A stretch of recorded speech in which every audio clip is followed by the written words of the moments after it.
Yogairai and Tomochika arrive in the city but see that the gate is closing and he assumes it's because it's getting dark. When they approach to enter, the guards speak a language they don't understand, so they fail to gain access. Shortly after, a soldier who can understand them approaches and realizes they are a group that's separated from the others who went there at noon. This person tells them that they would normally charge them a toll, but they were told not to interfere with the path of the candidates for sages. Yogairai mentions something about going to the capital and asks how they can get there. The soldier replies that they were told not to interfere with the candidates' path, but not that they should help them. After that, he invites her to his mansion, but Tomochika rejects his offer and runs away with Yogairai, explaining that she was afraid he would kill him. Once they are inside the city, they meet a cat-like girl named Miru who offers to help them. She explains why she wants to help them, which is because she wants to get along with the boys from the candidates for sages as they have a bright future and are easy to seduce. However, she doesn't plan to seduce someone who has a girlfriend because she believes that the secret to success is to develop a constant friendship with them.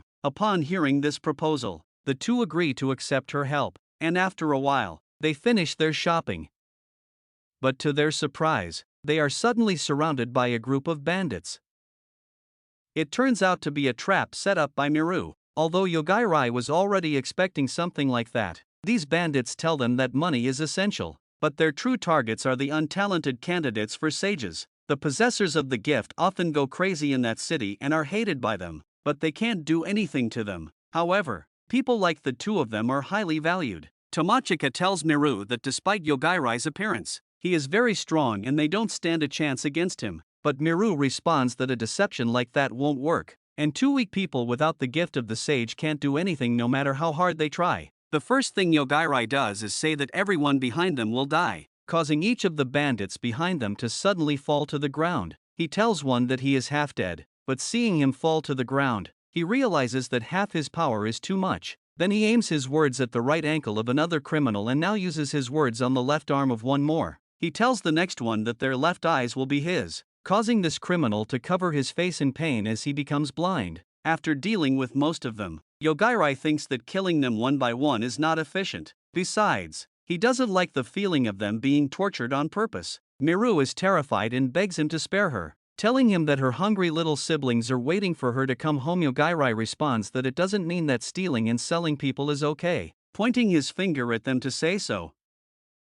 But when nothing happens, they take that opportunity to escape. Tomochika asks if he let them go, but he replies that he didn't do that. It is shown that Miru hides far away on the roof of a house, but seconds later, Yogairai's power reaches her, causing her to fall into the river next to that house. Another bandit suffers the same fate before they leave. They are then stopped by the guards, where Captain Edelgard tells them that they have some questions about the situation. Yogairai replies that they got lost and found them like that, but the captain tells him he's lying because they saw them fall suddenly when they were about to attack him. Tomochika complains that they didn't help them, although they clarify that they were trying to track down who wanted to sell them. The captain tells Yogairai not to try anything funny because guards like them have sage protection and their abilities won't affect them. However, her companion informs her that according to his evaluation ability, the two of them don't possess any gift, so it's difficult to conclude that both of them did all that, and because of that the captain simply leaves them alone and checks the bodies. The soldier apologizes to both of them for the captain's temper while Yogairai takes the opportunity to ask her to help them find a place to spend the night. When the captain sees one of the bodies, she realizes that one is still alive. Later,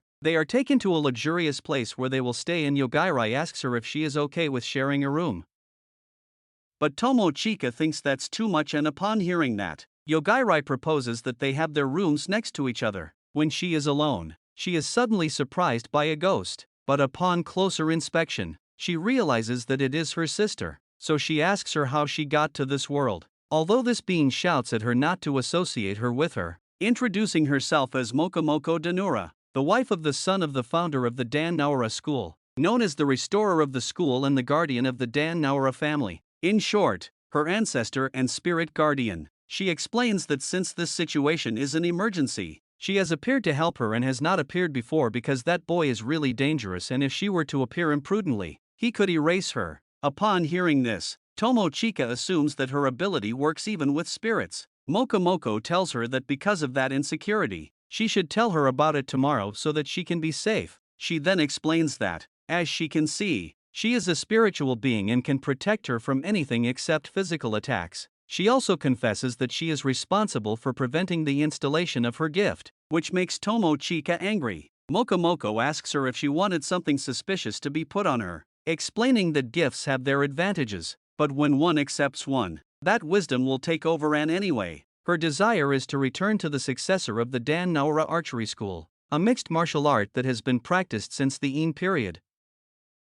Tomochika comments that she would like to go back home, but all she can do now is trust Yogairai. The next day, the two meet the hotel concierge, Celestina. Yogairai mentions that Celestina has helped him with the location of his classmates and how to get there, as well as preparing language translation and state concealment items. She even gave him a charger for his handheld computer. Celestina hands them their tickets to the capital, which leave at noon today. In return, Yogairai gives her a bag full of jewels to keep everything, making Tomochika surprised to see that this concierge is capable of doing everything. Later, they are on the train, where Tomochika keeps busy turning the pulley that serves as a charger for Yogairai. Accompanied by her spirit guardian, Yogairai tells her that Celestina believes that their classmates are moving to the Forest of the First for training. Right after that, he pounces on Tomochika because suddenly the entire roof of the train is torn off in a second. In a change of scene, we see the captain of the guards from before interrogating one of the bandits who attacked Yogairai,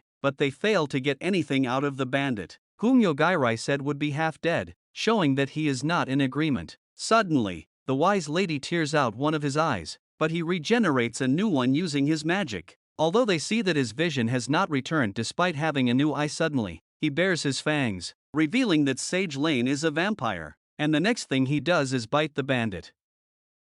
His class is Origin Blood, the highest rank of the undead. When he introduces someone into his bloodline, their physical abilities will greatly improve, but they see that this person is still weakened, so introducing him into his bloodline also doesn't work. Suddenly, a strong tremor occurs as they are ambushed by someone. The soldier uses evaluation on this person and sees that his class is brave. Returning to the boys, they announce over a loudspeaker that a wise man is currently facing a nearby assailant, and because of that, Yogairai doesn't think they are being pursued. From a distance, they manage to observe a robot, assuming that it is the assailant, which begins to fight the wise man. Tomochika proposes to Yogairai that he eliminate those guys since they could have died and they are in their way, but he replies that he has to establish some rules, otherwise he would end up killing anyone who bothers him. Suddenly, these two bring their fight right in front of them, where the wise man suddenly launches an attack that affects all the nearby civilians. Returning to the other scene, this wise man launches a powerful attack towards Sage Lane, but she remains firm despite that, and the soldier comments that no matter the damage she receives, she can heal immediately. Sage asks him why he is attacking her, as the wise should defeat the demon lord. This wise man named Einan responds that he cannot forgive her tyranny and that his goal is to eradicate all the wise in this world. As he thrusts his sword into the ground, he begins to charge immense power, which, when overloaded, causes a massive explosion that destroys the entire building. We return to Yogairai, who asks the wise named Santaro why he attacked them, as they have nothing to do with his fight. Santaro replies that if they see a wise, it is their duty to kneel on the ground and worship them, and that they are abominations. But Yogairai tells him that the only abomination is him. Seconds later, his power is activated on Santaro, who falls from the air to the ground. Meanwhile, the robot tells Yogairai that he has no intention of fighting him. In another fight, Sage asks Ain if Ariel is the name of his lover, while he, surprised, asks how she managed to avoid that attack. She replies that she didn't and that she can't die anyway. Besides, she has no desire to kill him, so they decide to throw him off the tower. Then she tells the captain that she has already tracked down Yogairai Takato's whereabouts. Returning to them, the robot tells Yogairai that he would like to negotiate, and if there is something he wants, he will deliver it to him. Yogairai asks if he knows the way to return to the world they come from. The robot replies that he knows the way to return to the world he comes from, and it is possible to take them to that place. He also tells them that his entire being is not present here and that he cannot take someone as dangerous as Yogairai to his world. This world exists in the lowest level, and going up requires coordinates and a huge amount of energy. Upon hearing this, Yogairai asks if he can give him advice on finding those two. He then asks Tomochika if she wants something, but seeing that she doesn't respond, Momoko takes the opportunity to make a suggestion. Later, Edelgard arrives at the scene and sees the dead wise Santaro on the ground. In contrast, Sage shows this information to Shaun, who is surprised that Yogairai is capable of defeating a wise. Sage explains that they apparently use a strange ability involving instant death magic, although Shaun mentions that Santaro has resistance to instant death, and she thought Sage would ask about darkness. Sage talks about the importance of expelling the aggressors but not taking lightly those who can kill the wise. Shaun would like to ask them not to lay a hand on the candidates, but she will allow it if Sage is willing to expel the darkness, to which she agrees. When Shaun leaves, Sage calls her servant Masayuki and orders him to lead the immortal army to Hanabusa. As regular troops may have no chance, Masayuki ends up asking if she doesn't mind if Hanabusa is destroyed in the process, making her uncomfortable with that idea. That night, Yukito Mochika manages to make a little more progress on their journey, having separated from the robot as they cannot be seen near the aggressor. Momoko gives Tomochika a sword made from parts of that robot, which can also transform at will. She asks where she got it from, and Momoko replies that it is disguised as part of her garment, causing Tomochika to be alarmed by this rare science fiction weapon.